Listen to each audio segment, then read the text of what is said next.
ബി.ജെ.പിയുടെ പുതിയ ദേശീയ അധ്യക്ഷനെ ഉടൻ പ്രഖ്യാപിക്കുമെന്ന് കേന്ദ്ര ആഭ്യന്തരമന്ത്രി അമിത് ഷാ. ദേശീയതലത്തിൽ മണ്ഡല പുനർനിർണയം വേഗത്തിൽ നടപ്പാക്കില്ല. പാർലമെന്റിൽ 33% വനിതാ സംവരണം കൊണ്ടുവരുന്നത് തീരുമാനമായിട്ടുണ്ട്. അതേസമയം വീട്ടിൽ നിന്ന് നോട്ടുകെട്ടുകൾ കണ്ടെത്തിയ സംഭവത്തിൽ ഡൽഹി ഹൈക്കോടതി ജഡ്ജി യശ്വന്ത് വർമ്മയെ ഇംപീച്ച് ചെയ്ത് പുറത്താക്കുമെന്നും കേന്ദ്രമന്ത്രി വ്യക്തമാക്കി.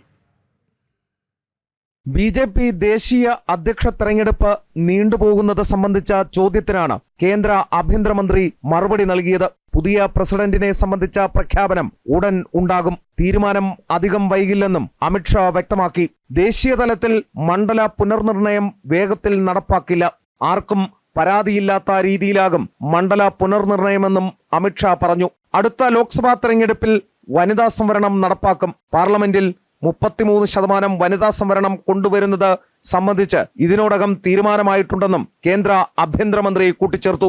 ഇതിനിടെ വീട്ടിൽ നിന്നും നോട്ടുകെട്ടുകൾ കണ്ടെത്തിയ സംഭവത്തിൽ ഡൽഹി ഹൈക്കോടതി ജഡ്ജി യശ്വന്ത് വർമ്മയെ ഇംപീച്ച് ചെയ്ത് പുറത്താക്കുമെന്നും അമിത് ഷാ അറിയിച്ചു. അഴിമതിക്കെതിരെ ശക്തമായ നടപടി സ്വീകരിക്കും. നടപടി നീളുന്നതിൽ സുപ്രീം കോടതി നേരത്തെ അതൃപ്തി വ്യക്തമാക്കിയിരുന്നു. എസ് ശ്രീകാന്ത്, ജനം, ഡൽഹി.